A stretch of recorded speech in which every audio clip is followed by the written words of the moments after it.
Hi, I'm Natalie Otteson, and you're listening to the Mindset School podcast, episode number 4.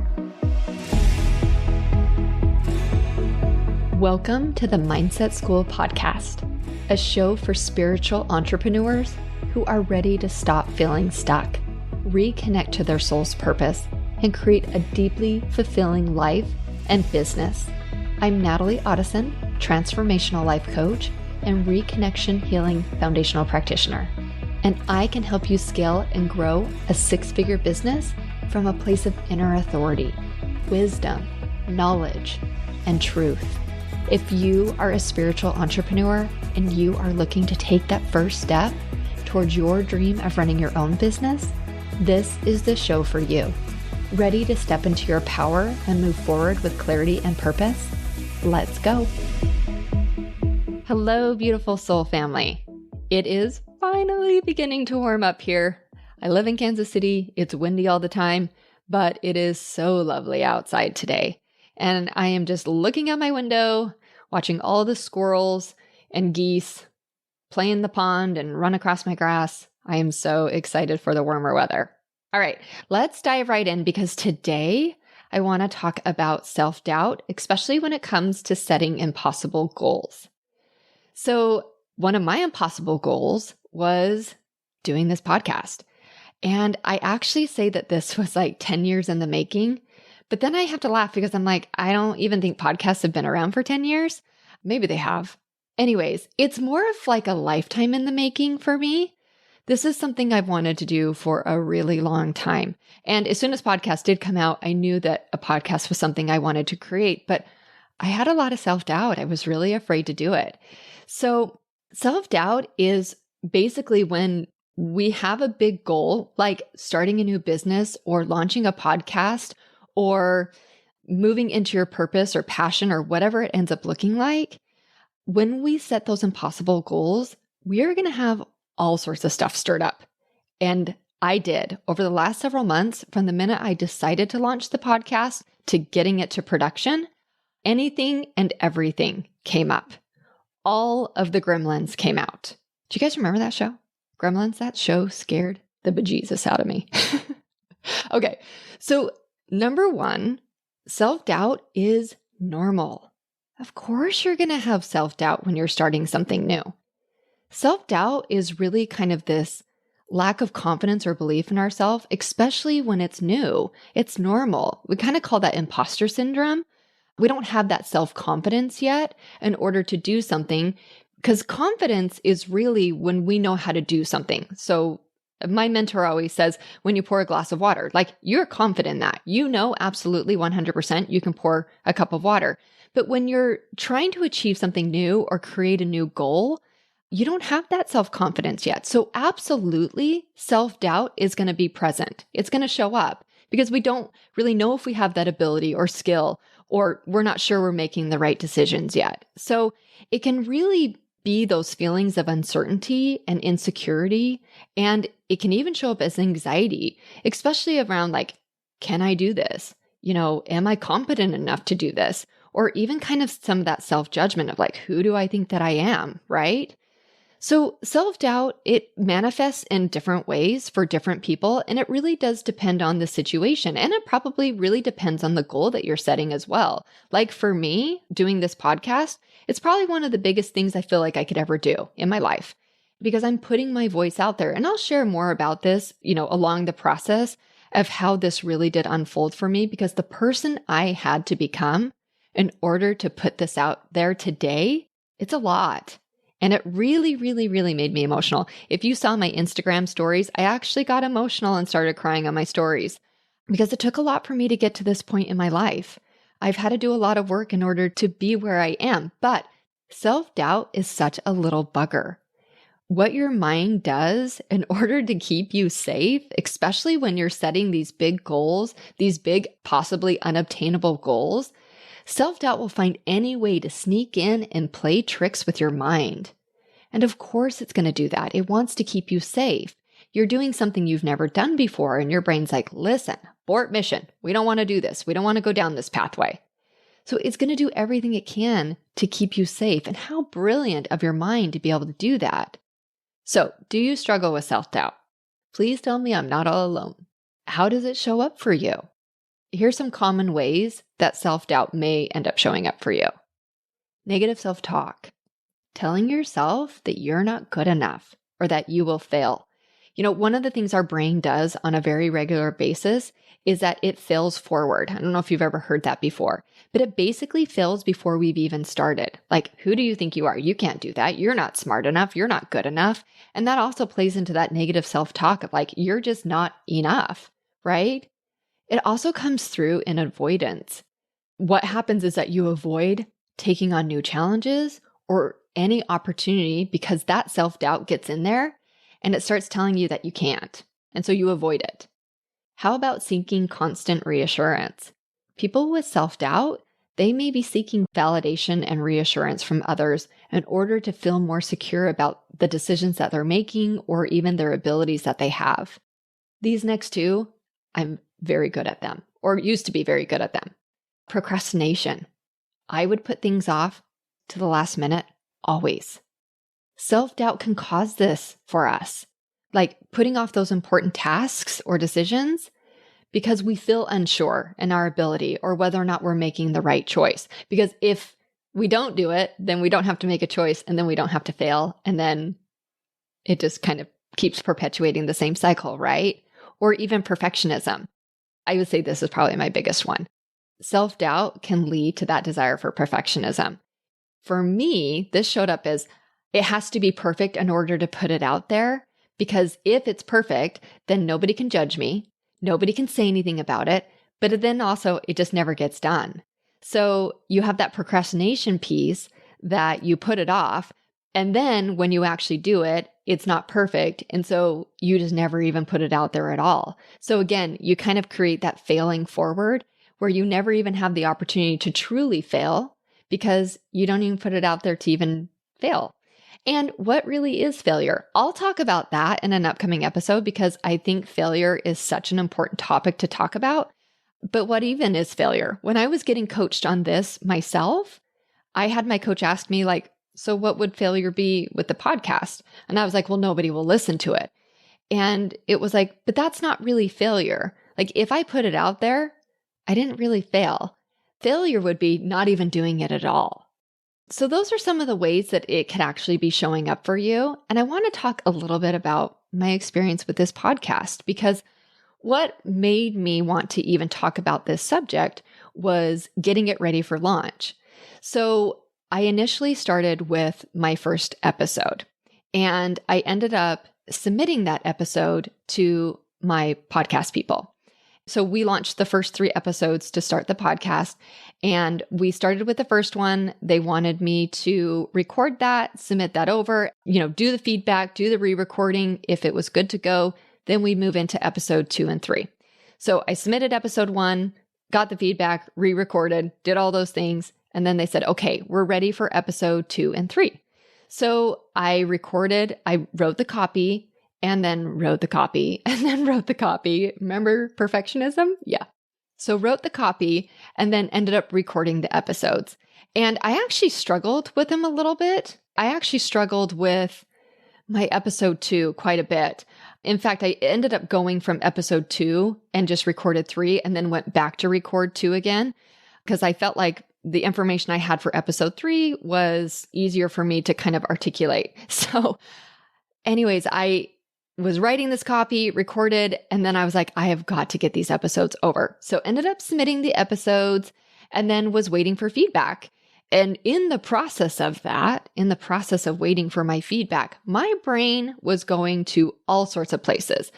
This isn't very good. You don't know what you're doing. Who do you think you are? Who are you to think that anybody wants to listen to what you have to say? I went through all of the mental gymnastics, you guys, like literally went through all of them. And then I ended up getting a message from my podcast people who said, okay, can you send us the videos for episode 2 and 3? And I was like, wait a minute, no edits? Like we don't need to do anything? And I was like, oh, are they good to go? Are we fine to go? And she said, yeah, they sound really good. Absolutely. We're ready to go. And I was like, all right. It was in that moment that I realized that I didn't even give my brain the opportunity to think that my episodes were good. It's not that I didn't think that they were good or that I had something good to say. It was more of like, was it structured okay? Is there more I need to add? Or because even after I was done, I was like, oh, I could have gone and added this, or I could have done that, or whatever else.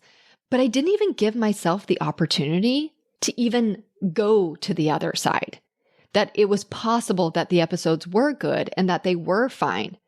And it was really kind of in that moment that I was like, this is crazy. Like self-doubt is so nuts. It gets in there and it just wreaks havoc. And it stops us from being able to create so much goodness in this life, so much opportunity, so much ability to be able to move forward into amazing possibilities. Anyways, I had to do a lot of coaching around this. I've had to do a lot of coaching over the last couple months about this because my brain has been offering me so much self-doubt in doing this project, in going through this process. And you guys, I just want to offer you the opportunity that we can have self-doubt and we can still move forward. And I also want to offer that when that self-doubt is coming forward for us, what if we just didn't believe it? Like truly, like I was believing everything my mind was telling me regarding this self-doubt. And what if we just didn't? What if we gave as much playing time? What if we gave equal playing time to the and side, the other side, where it's, I am capable of doing this. It is possible I'm good at doing a podcast. It is possible I'm good at writing. I may not know what I'm doing yet, but I'm working on it. What if we offered ourselves that as well? I'm not saying self-doubt's going to go away ever. It's always going to be there because it's our brain's way of protecting us. It's our brain's way of keeping us safe because that's what it knows and that's what it's here to do. But what if we just gave ourselves the other side as well and even just entertained the possibility that maybe we're doing something good in quotations. Maybe we're doing something right in quotations, right? So allowing us to have just as much opportunity on the other side as we do with the self-doubt side. And then as we continue to move forward, even though we have that self-doubt, like we're building new neural pathways in our brain that say, you know what, we can do this. And that ultimately, that's how we move into confidence and self-confidence, where we feel capable of being able to do what it is that we ultimately want to do. So overcoming self-doubt can be a challenging process, especially if you've experienced a lifetime of pressure and expectations and these feelings that you've had of self-doubt. So there are several ways that you can help yourself through this process. Number one is getting a coach. Coaching has literally changed my life. It has really helped me recognize and challenge my own self-doubt and my own questions. Like I coach clients, but I also get coaching because it's so important to constantly be coaching your brain. I do self-coaching and I coach with coaches. So part of it is recognizing when you're having that self-doubt and when that self-doubt is creeping in.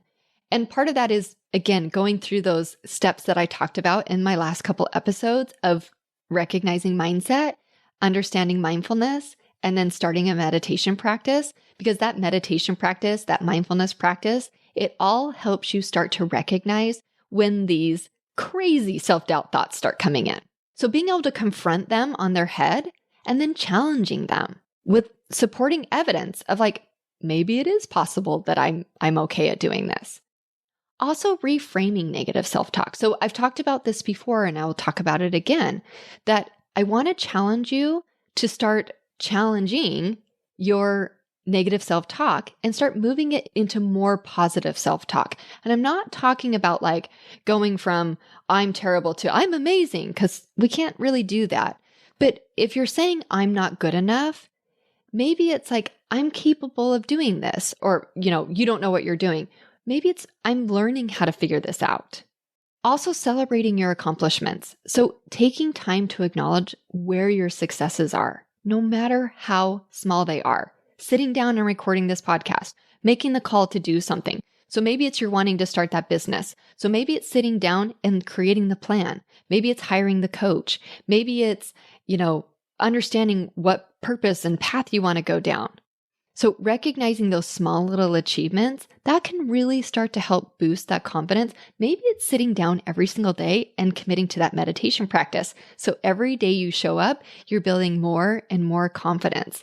And it's reminding you of your ability to be able to follow through so that you can build that self-confidence.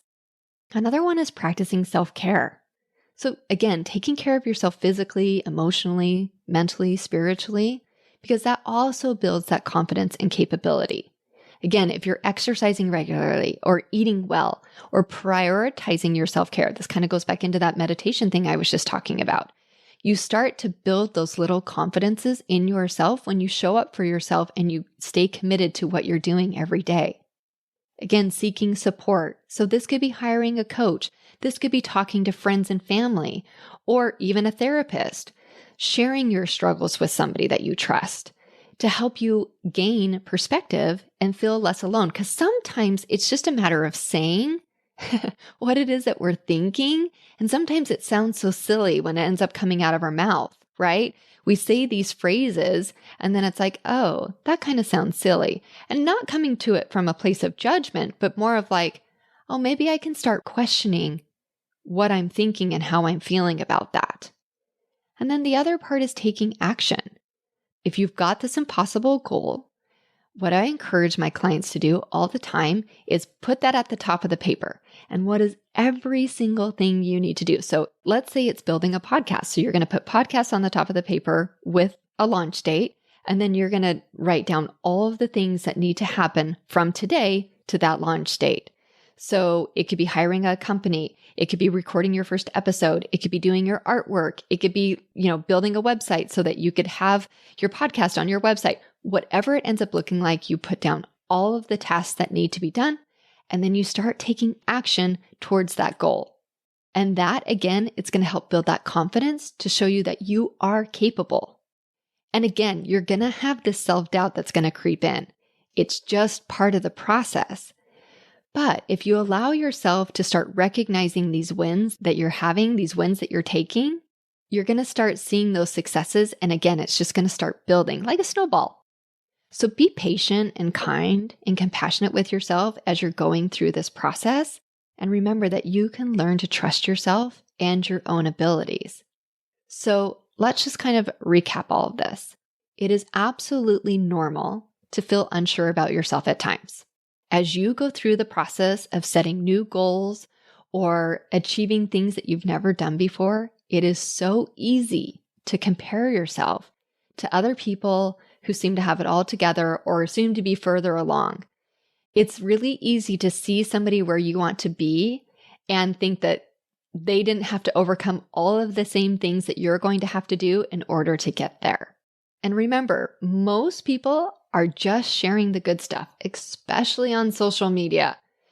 So be mindful of that. It's okay to take breaks and take care of yourself. Make sure that you're surrounding yourself with people who feel good and lift you up and are support systems for you. And that may not be everybody. So figure out who those support people are for you and know that you're not alone. I will be a support for you. You can always reach out to me at Soul Sister Coaching on Instagram. I love to support women. I love to support you through this process. And also, other women are feeling the same way you do. You're not alone. I hope today that I've shared with you that you're definitely not alone. You at least have me. And keep going and know that you're great just the way that you are. There's nothing that you have to do or become in order to be worthy of setting and achieving these brilliant goals that you've set for yourself. So I hope that this was helpful for you today. I hope that you'll give yourself a little bit more of a break when it comes to self-doubt and maybe a little bit of that imposter syndrome, especially as you're setting these big goals and moving towards your goals, your dreams, and your desires. If you are needing more support, you can always reach out to me at Soul Sister Coaching on Instagram. I would love to hear from you. I would love to support you. I'm here for you.